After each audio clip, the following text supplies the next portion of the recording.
இது விசன்டியன் physics class 12ல இருக்கக்கூடிய lessons volume 1 volume 2 ஃபுல்லா கவர் ஆயிருக்கும்.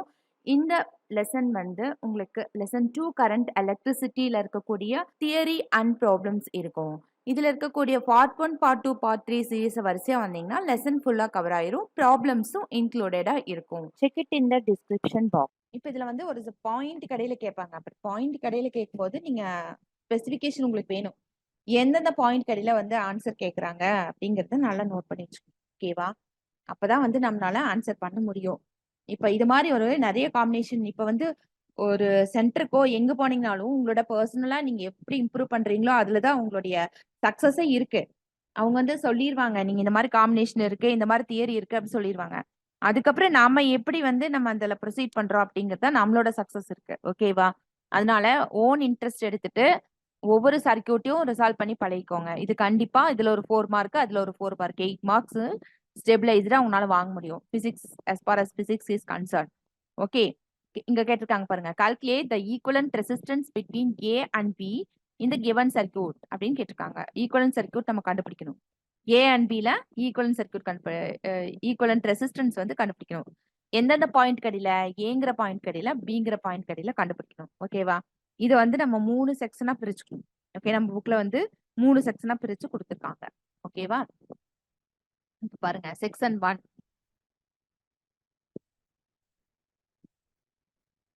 செக்ஷன் 1ல இது வந்து parallel காம்பினேஷன்ல தானே இருக்கு. செக்ஷன் 1ல வந்து மேல 2 ஓம் இருக்கு, கீழே 2 ஓம் இருக்கு. ஓகேவா? இது வந்து செக்ஷன் 1. அதே மாதிரி செக்ஷன் 2ல 4 ஓம் இருக்கு, மேல 4 ஓம் கீழே 4 ஓம் இருக்கு. அதே மாதிரி செக்ஷன் 3ல வந்து 6 ஓம் இருக்கு.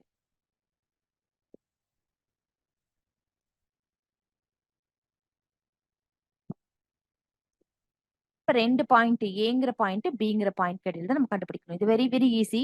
ஃபர்ஸ்ட் ஸ்டார்டிங்ல நம்ம சொல்லியிருக்கோம் 1/Rp is equal to 1/R1 plus 1/R2. இப்படி எடுக்கும் பொழுது ஆர்பிசி என்னவா வரும்? உங்களுக்கு மல்டிப்ளிகேஷன் மேல வரும், கீழே வந்து அடிஷன் வரும் அப்படிங்கறத ஞாபகம் வச்சுக்கோங்க. R1 R2 by R1 plus R2. R1 என்னது? 2 2s are 4 by R1 plus R1 என்னது? 4. அதுவும் 4 தான். ஈக்குவல் டு 1 ஓம். அதே மாதிரி இது எடுத்துக்கோங்க. 4 4s are 16 by 4 plus 4 8 இல்லையா? அப்ப 16 by 8. அப்ப 2 ஓம். இது வந்து செக்ஷன் 2. இது செக்ஷன் 1. ஒண்ணுக்குமே ஒவ்வொன்றுக்கும் ஃபார்முலா எழுதி எழுதி எழுதுறாங்க. நம்ம ஃபாஸ்டா போடும்போது எக்ஸாம்ல நம்ம என்ன பண்ணிக்கணும்? கட் ஷார்ட் பண்ணிக்கணும். ஆனா எக்ஸாம் பாயிண்ட் ஆஃப் வியூல நம்ம 3 செக்ஷன் போட்டு தான் எழுதணும். செக்ஷன் 3 அப்படின்னு போட்டோம்னா 6 6 ஆர் 36, 6 plus 6 வருமா? 36 by 12. அப்ப 36 by 12 என்னது? 3 ஓம். ஓகேவா?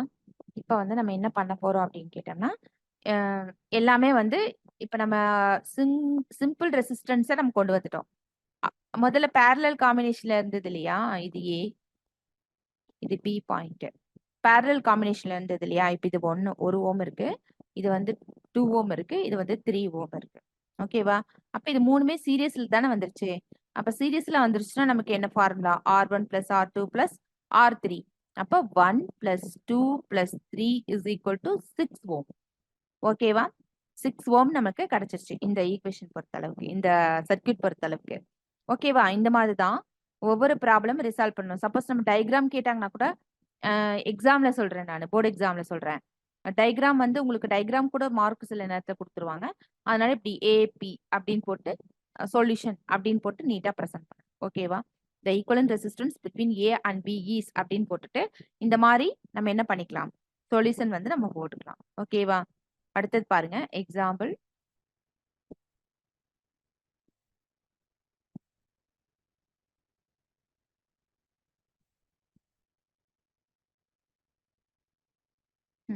இந்த ரெசிஸ்டன்ஸ் பாருங்க, எக்ஸாம்பிள் பாருங்க. எக்ஸாம்பிள் 2.1 to 12 பாருங்க. 5 resistors are connected in the configuration. இந்த எக்ஸாம்பிள் பாருங்க. எக்ஸாம்பிள் 2.12 இது பார்க்கலாம். 5 resistors are connected in the configuration as shown in the figure. Calculate the equivalent resistance between the points A and B. பாருங்க இங்க 2 point கொடுத்திருக்காங்க பாருங்க. இங்க ஒரு பாயிண்ட், இங்க ஒரு பாயிண்ட். 2 பாயிண்ட் இடையில நம்ம என்ன கண்டுபிடிக்கணும்னா ஈக்குவலன்ட் ரெசிஸ்டன்ஸ் கண்டுபிடிக்கணும். ஓகேவா? இதுக்கு ஈக்குவலன்ட் ரெசிஸ்டன்ஸ் கண்டுபிடிக்கிறதுக்கு வந்து கரண்ட் இப்ப எந்த ஜங்ஷனுக்குள்ள வருது, இந்த ஜங்ஷனுக்குள்ள வருது, ஏங்கிற ஜங்ஷனுக்குள்ள கரண்ட் வந்து வருது. ஓகேவா? அதை ஞாபகம் வச்சுக்கணும். எல்லா ரெசிஸ்டன்ஸுமே அவுட் சைட்ல இருக்கிற ரெசிஸ்டன்ஸ் எல்லாமே பார்த்துக்கோங்க. 1 ஓம் இருக்கு பாருங்க. இங்க ஒரு ஓம், இங்க ஒரு ஓம், இங்க ஒரு ஓம், இங்க ஒரு ஓம் இருக்கு. ஓகேவா? அதனால இந்த சி அண்ட் டி இருக்கு இல்லையா, இந்த பாயிண்ட், இந்த சி அண்ட் டிக்கு இடையில வந்து பொட்டன்ஷியல் வந்து சேமா இருக்கும் அப்படின்னு சொல்றாங்க. ஓகேவா? இந்த 5 ஓம் வந்து எந்த ஒரு ரோலுமே வராது. இது வந்து எக்ஸப்ஷனல் கேஸ். நல்லா கவனிச்சுக்கணும். இங்க பார்த்துக்கோங்க, எல்லா ரெசிஸ்டன்ஸுமே ஈக்குவலா இருக்கு. அப்போ இந்த 5 ஓம், இந்த 2 பாயிண்ட் இருக்கு இல்லையா, சி அண்ட் டி, இது ரெண்டுக்கு இடையில ஒரே பொட்டன்ஷியல் தான் இருக்கும். ஏன்னா இது ஒரு ஓம் தானே, இது ஒரு ஓம் தானே. அப்ப இந்த 2 டெர்மினலுக்கு இடையில ஒரே பொட்டன்ஷியல் தானே இருக்கும், ஈக்குவல் பொட்டன்ஷியல் தானே இருக்கும். அப்போ இந்த 5 ஓம நம்ம கால்குலேஷனுக்கு எடுத்துக்க கூடாது. அப்போ அந்த ஈக்குவலன்ட் இந்த 5 ஓம எடுக்காம கால்குலேஷன் போடணும். அவ்வளவுதான். இந்த பிக்சர்ல நமக்கு என்ன தெரிய வருது அப்படின்னு கேட்டோம்னா, ஈக்குவலன்ட் பொட்டன்ஷியல் பாயிண்ட்ஸ் இருந்துச்சு அப்படின்னா அதுக்கு இடையில இருக்கக்கூடிய resistance we should not take into account. ஓகேவா? அதுதான் இந்த பேராகிராஃப் ஃபுல்லா கொடுத்து வச்சிருக்காங்க. இப்போ நம்ம ப்ரொசீட் பண்ணலாம். As usual we can proceed. Okay, எப்படி அப்படின்னு கேட்டீங்கன்னா, இப்போ வந்து நம்ம ஒரு பாயிண்ட் இங்க இருக்கு பார்த்துக்கோங்க. இந்த பாயிண்ட் இருக்கு. இந்த பாயிண்ட்ல வந்து 1 ஓம் ரெசிஸ்டன்ஸ் கொடுத்துருக்காங்க. கீழே இருக்கிற பாயிண்ட்லயும் 1 ஓம் ரெசிஸ்டன்ஸ் கொடுத்துருக்காங்க. ஓகேவா? இது வந்து சிடி பாயிண்ட். இப்போ இங்கிருந்து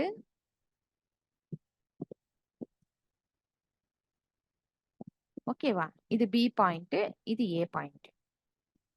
இது 1 ஓம், இது 1 ஓம், இது 1 ஓம், இது 1 ஓம். அப்படி இருக்கும் பொழுது இப்ப நம்ம என்ன பண்ணலாம், இது பேரலா இருக்குது இல்லையா. அப்ப பேரலா இருந்தது அப்படின்னா நம்ம என்ன 1 into 1 by 1 plus 1, அப்போ 1 by 2. இதுக்கு வந்து 1 by 2 ஓம். இதுவும் அதே தானே வரும், 1 by 2 ஓம் தானே வரும். ஓகேவா? அப்ப இதோட பாயிண்ட்ல வந்து எழுதும்போது நம்ம எப்படி எழுதலாம் அப்படின்னா இப்படி போட்டுக்கலாம். இது ஏ பாயிண்ட், இது பி பாயிண்ட், இது 1 by 2 ஓம், இது 1 by 2. இது சீரிஸ் கனெக்ஷன்ல தானே இருக்கு. அப்ப இதோட ரிசல்டன்ட் எப்படி எழுதலாம் அப்படின்னு கேட்டோம்னா இங்க பாத்துக்கோங்க, இது ஏ பாயிண்ட், இது பி பாயிண்ட். அப்ப 1 by 2 plus 1 by 2 என்ன வரும், 2 by 2 is equal to 1 ohm. அப்ப இந்த இடத்துல என்ன எழுதணும், 1 ohm எழுதணும். ஓகேவா? இந்த மாதிரி தான் நம்ம என்ன பண்ணணும், resistors in series, resistors in parallel காம்பினேஷன்ல இருக்கக்கூடிய ப்ராப்ளம்ஸ் நம்ம பார்க்கலாம். ஓகேவா? இது மாதிரி நீங்க நிறைய ப்ராப்ளம் போட்டு பார்க்கணும். இந்த மாதிரி ஒரு ப்ராப்ளம் போட்டீங்கனாலே, ஒரு காப்பி பண்ணி பேஸ்ட் பண்ணீங்கனாலே உங்களுக்கு இது ரிலேட்டடா ஒரு 10 to 12 ப்ராப்ளம்ஸ் வந்து அதுல நீங்க நோட் பண்ணி வச்சுட்டு நீங்க பர்சனல் நோட்ஸ் எடுக்கணும். எடுத்தா you will be well versed in physics. நீங்களும் நிறைய பேத்துக்கு சொல்லி கொடுக்க முடியும். அந்த அளவுக்கு உங்களால கெப்பாசிட்டியை இம்ப்ரூவ் பண்ண முடியும். இப்போ நான் இன்னொரு ப்ராப்ளம் சொல்றேன் பார்த்துக்கோங்க. இந்த ப்ராப்ளத்தை எப்படி நீங்க சால்வ் பண்ணீங்க அப்படிங்கறத மட்டும் சொல்லுங்க. நம்ம போன ப்ராப்ளத்துல என்ன பண்ணோம் அப்படின்னா இதுக்கு ஆப்போசிட்டா தான் நான் கொண்டு வந்திருக்கேன். ஏன்னா நீட் எக்ஸாம்ல கேட்ட கொஸ்டின் நான் இப்ப டிஸ்கஸ் பண்ண போறேன். இதுல வந்து அந்த பாயிண்ட் வந்து நம்ம என்ன பண்ணிட்டோம், ரிஜெக்ட் பண்ணிட்டோம் பார்த்துக்கோங்க இதுல. ஏன்னா இந்த 5 ஓம் ரிஜெக்ட் பண்ணிருக்கேன், ஈக்குவல் பொட்டன்ஷியல் இருக்கு. ஆனா இப்ப நான் போட போற சர்க்யூட்ல நீங்க வந்து ரிஜெக்ட் பண்ண முடியாது. ஏன் அப்படின்னு கேட்போங்க. இப்ப பாருங்க, 2 ஏ பாயிண்ட், ஏங்கிற பாயிண்ட், இங்க வந்து ஒரு ரெசிஸ்டன்ஸ். இது நீட்ல கேட்ட கொஸ்டின் தான். இது வந்து பி பாயிண்ட். ஓகே, இங்க வந்து 3 ஓம் இருக்கு, இங்க வந்து 10 ஓம் இருக்கு.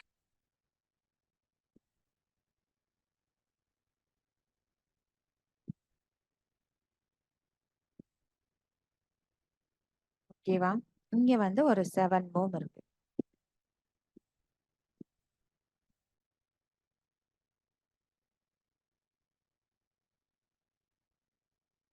இங்க வந்து ஒரு 5 ஓம் இருக்கு. ஓகேவா? இப்போ நம்ம எப்படி ரிசல்டன்ட் இந்த சர்க்யூட்லயே இருக்கக்கூடிய ரிசல்டன்ட் ஈக்குவலன்ட் ரெசிஸ்டன்ஸ் எப்படி கண்டுபிடிக்கிறது? இப்ப பாருங்க, இது 7 இது 2 எப்படி இருக்குது? சீரியஸ் காம்பினேஷன்ல இருக்கு. ஓகேவா? அப்போ இது சீரியஸ் காம்பினேஷன்னா இது எப்படி எழுதலாம்?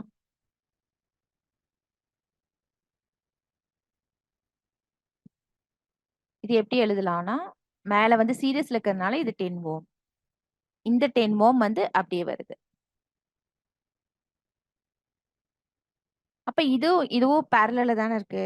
அப்படி பேரலலா இருந்ததுன்னா நம்ம ரிசல்டன்ட் எப்படி கண்டுபிடிப்போம்? 10 into 10 by 10 plus 10 இல்லையா? அப்படிதானே? அப்படி ஞாபகம் வச்சுக்கோங்க. 10 into 10 by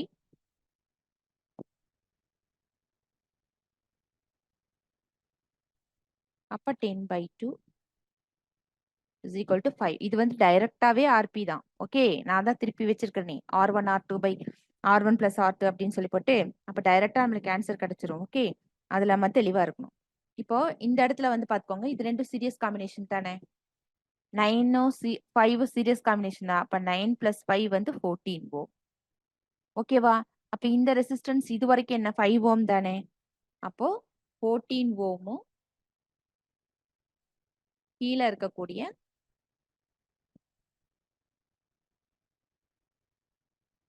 5 ஓம். இது ரெண்டு எப்படி இருக்கு? பேரலல்ல இருக்கு. அப்ப பேரலல்ல நான் என்ன சொல்லியிருக்கேன்? ரெண்டையும் போட்டு மல்டிப்ளை பண்ணிருங்க.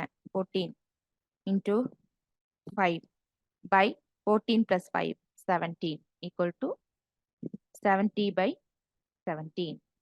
ஓகேவா? 70 by 17. இதுதான் வந்து இதுக்கு வந்து ஈக்குவலண்ட் ரெசிஸ்டன்ஸ். ஓகேவா? Equivalent resistance of this combination RP is equal to 70 by 17. இந்த இடத்துல நம்ம இந்த நடுவுல இருக்கக்கூடிய இந்த ரெசிஸ்டன்ஸ ஒமிட் பண்ணணுமா? பண்ணல. ஏன் பண்ணல?